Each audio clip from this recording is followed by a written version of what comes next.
welcome back to my channel. Today we're going to do a very exciting video because it is the second in my series about real talk about happiness and success and life and things that are real.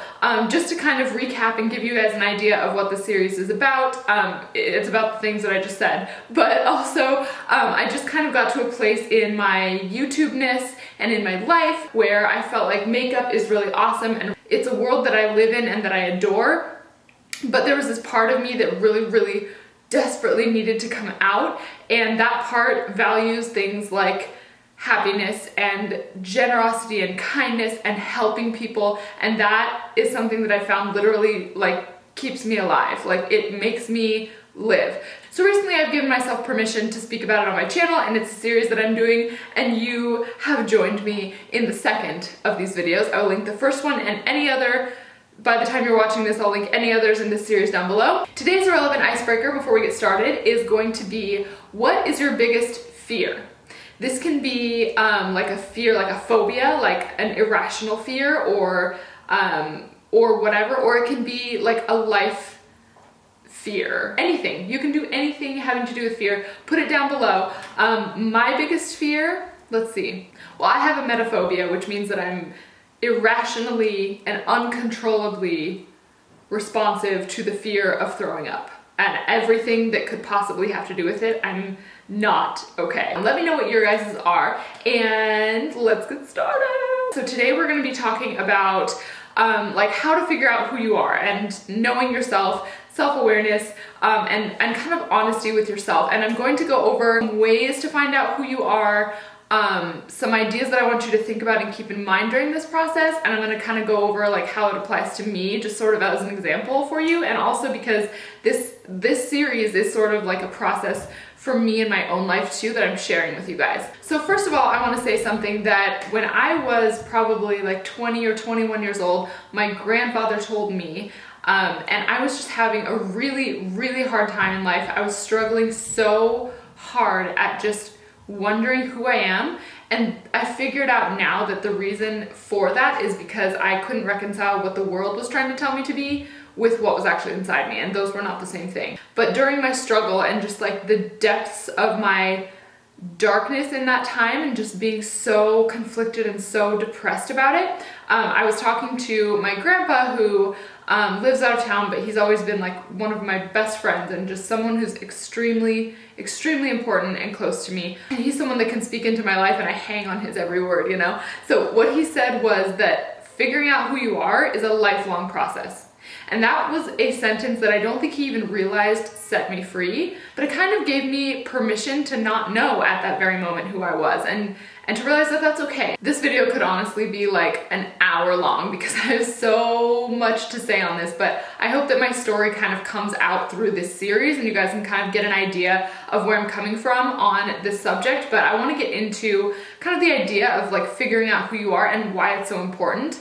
I think that in this world there are so many people who are trying to do something because they think they should, or because they want to be something or someone, without actually consulting themselves and asking themselves, like, is this really who I am? Is this really the way that I'm made? You should always be learning and growing, but there are certain things about your personality that you're just made with, that are just innate and they're wired into you. And so I think that knowing those things is extremely important and necessary. For me, I struggle with the idea of going to college immediately after high school. Parents are gonna hate me for saying this, but it really doesn't matter. I am not the kind of person, and this is completely valid if you feel this way or if you know somebody who does, I am not the kind of person who can just graduate high school and be like, cool, I'm going to college, and not have a purpose. For me, college is a means to an end, and if the end that you envision for yourself doesn't require college, don't go.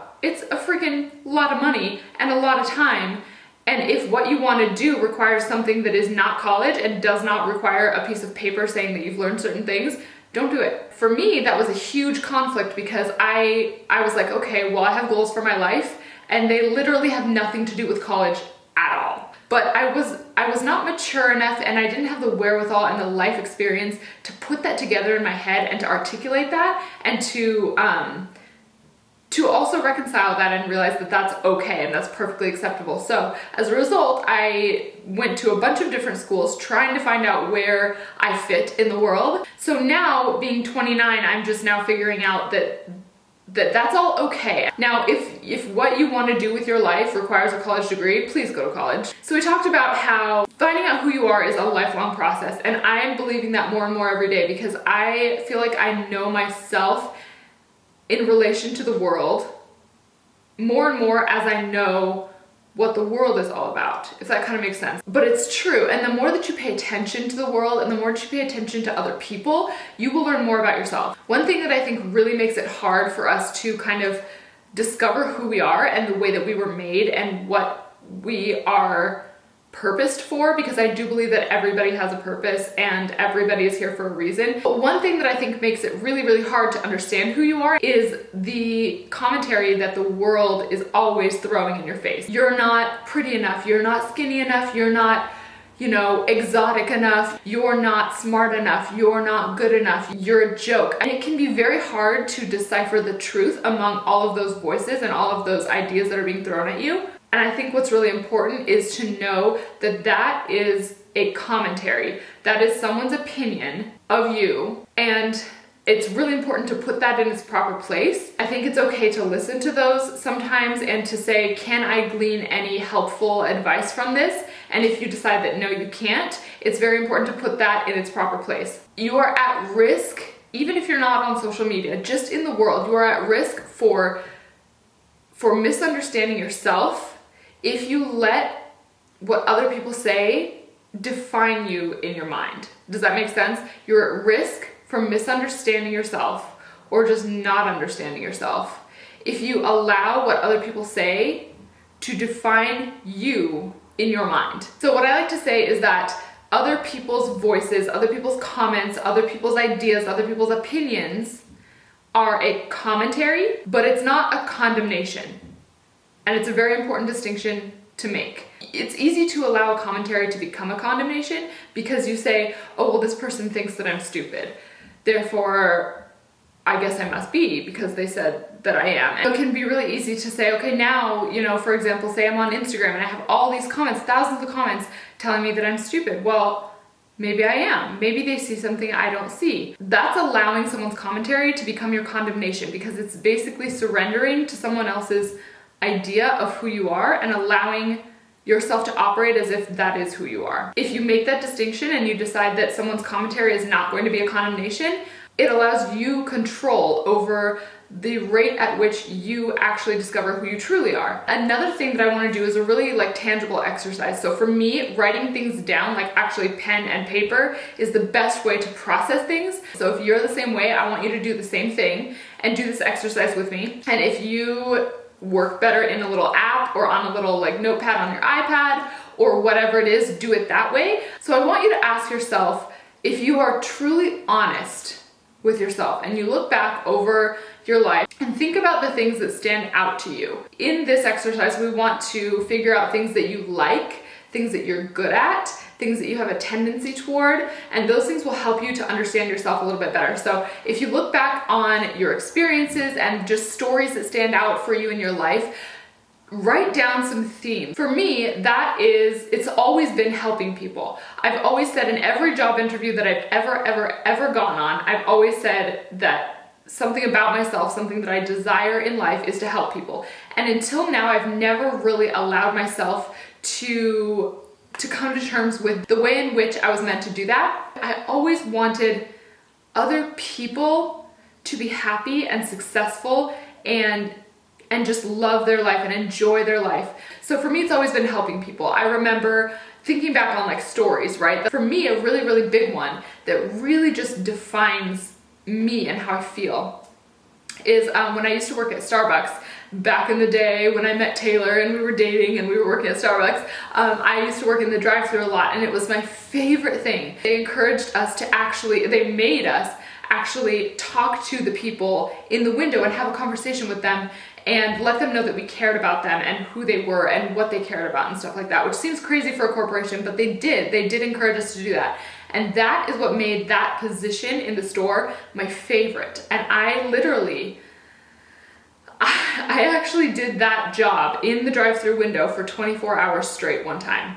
That's a long story that I will tell another time, but I did. I stood in that window for 24 hours straight. It sounds crazy and illegal, and it is probably both. The reason that I loved it so much is because I used it to connect with people. I used it to reach out to people. I used it to meet someone in their daily routine and connect with them on a level that had nothing to do with coffee. So I would ask people routinely, like I would kind of gauge the mood in their car. Like I could tell if somebody was bummed out or depressed or stressed out or just not happy. I would say, hey, you know, are you on your way to work? And I just kind of start a conversation.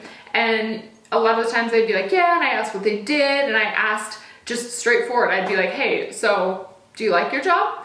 And so I can't tell you how many people were like, you know, no one's ever asked me that. But no, I don't. So over time, I would talk to these people because most of them were regulars. I would see them every morning, and I would talk to them, and I would eventually figure out, and I would extract from them information about what made them who they were. And so I would ask them, like, if you could do any job, and there were no obstacles, what would it be? And I would have these conversations with these people through the drive-through window. And I remember this one example that stands out to me that I will never forget because it made me feel more alive than anything ever has in my entire life. So it was this guy that I had been through this kind of routine with, and to me it wasn't a routine. To me it was exciting and it was fun, and it made me so happy to make people examine their lives and think about what they could do to make themselves truly happy. And this one guy, I don't remember the details of his situation because there's so many examples in my head that they're kind of like mixing together. But I kind of went through this with him over a series of months because he would always commute in the morning to his job that he did not like. And eventually we got to a place where we kind of decided, well, he decided, but he kind of told me, like, this is what I would love to do, and this is why I haven't done it. And, you know, and I kind of got him to lay out all of the parts of his situation and think about them. And after a few months, he stopped coming to Starbucks, and I was like, okay, well, either I scared him away or, you know, who knows. And then one day he came in the store, and I had always seen him in the drive-thru, but then one day he was in the store, and I was like, hey, how's it going? I haven't seen you in so long. And he was like, I know, because I quit my job and I'm pursuing my dream and I'm doing something totally different and my schedule's not the same anymore. And I was like, what? Like, he told me that my conversations with him over the time that we had known each other in the drive-thru and my investing in his life just for those 5 minutes every day had actually changed the course of his future. And he had decided that he was going to go for the thing that he loved. And I can't even tell you, I mean, at that moment I was like, this is what I live for.